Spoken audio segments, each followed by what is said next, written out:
Legends, I hope you've all had a fantastic week. It is time for another installment of Friday Q&A. This one is going to be a little shorter than usual. I've just been super busy this week. I'm going away next week. I still have 3 more gigs to do this week before I do that, and just a bunch of other stuff going on, like choosing which pair of underpants and jeans I really want to bring with me on this particular trip. Having said that, I should have time to fit in another Q&A for next week. So if you've got a question you would like me to answer on next week's Q&A, put it in the comment section below and I might do it from an exotic location next week. Again, if you want to support my channel, there are some links in the video description to do that. There's a massive truck outside which I can hear, which is all that noise, which means I should probably get on with the questions. We start today with a 2-in-1 question. What do I think of the BC Rich Warlock, and what is the first song I would play on a Warlock?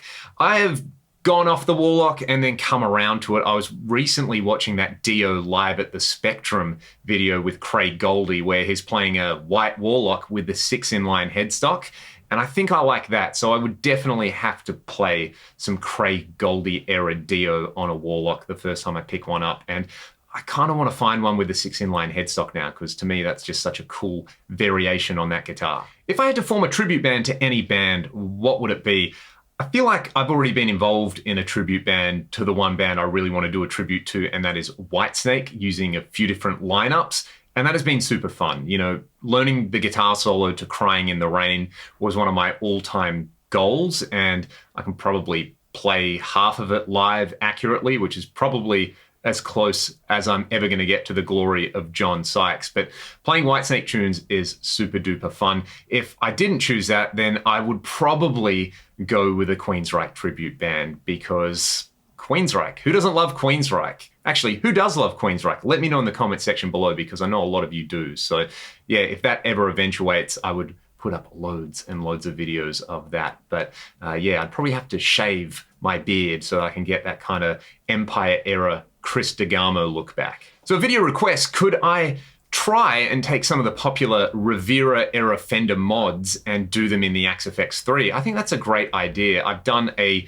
series of videos on the Marshall amps and the Fender amps at stock settings, and I have done a video called Pimp My Marshall, where I've gone through and done virtual mods on the Axe FX. It could be really, really cool to do that with some Fender style stuff. So if you know anything about the Rivera mods, put them in the comment section below and I will work those into the video. If I had to play a 1-note solo, which note would I play?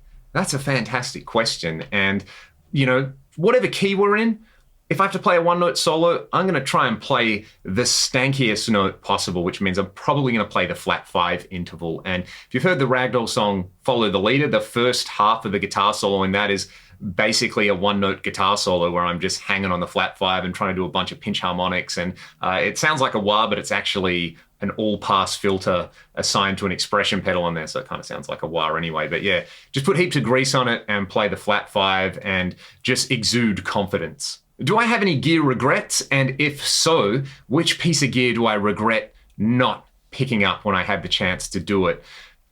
I know exactly what one this is, and I can picture it. I can picture it so clearly. In 2014, when I bought my PRS single cut, I bought that right at the beginning of a Ragdoll tour that we did over there, and I got a great deal on it.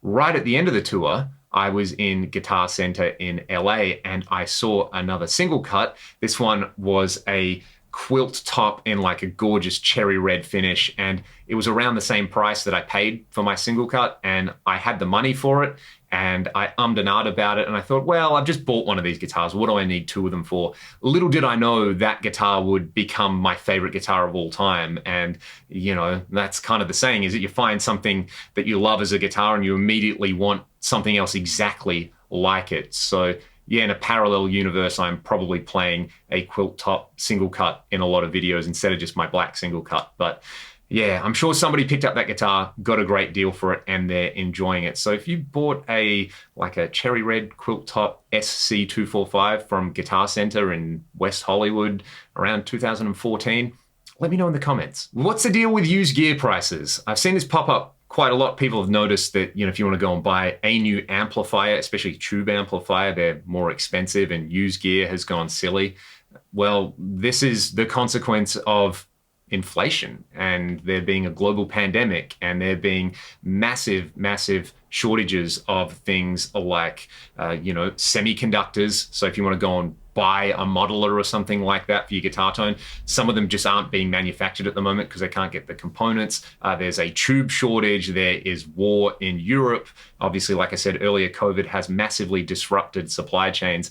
It's kind of a complicated thing. So when that happens, the price of things go up. And, you could argue, I think pretty successfully, that something like a guitar amp, really it is a luxury good. And the price of everything, especially things that aren't luxury goods, has gone up. So it kind of makes sense just in the world most of us are living in that these things are going to happen. We'll round out this week's question with one that I have been looking forward to all week since I read it.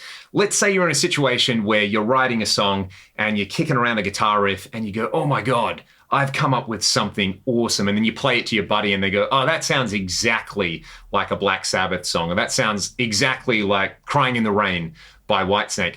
What do you do? Like, if it's too close, should you just throw it in the bin and never ever talk about it again? Or should you try and do something with it?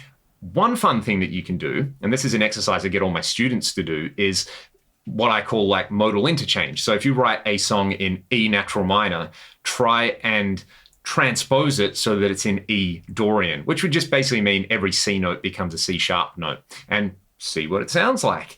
Try and transpose it to a major key. See what it sounds like.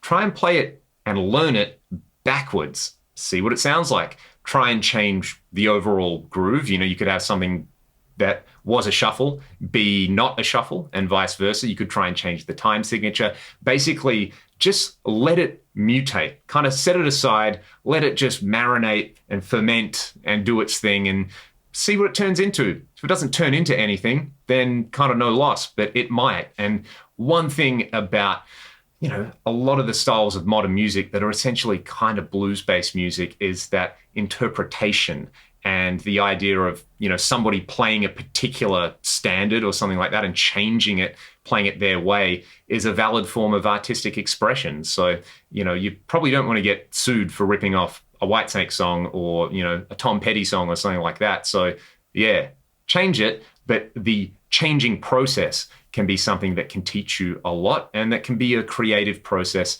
in itself. So basically, do not despair. That is all for this week's Q&A. Again, if you have questions you would like me to answer on next Friday's Q&A, put them in the comment section below, and I will try and shoot the Q&A while I'm away. Hope you all have a fantastic week. Stay safe and be good to one another wherever you are.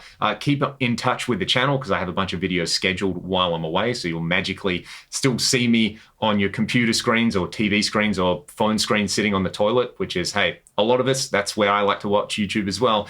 Have a great week, and I'll see you next time.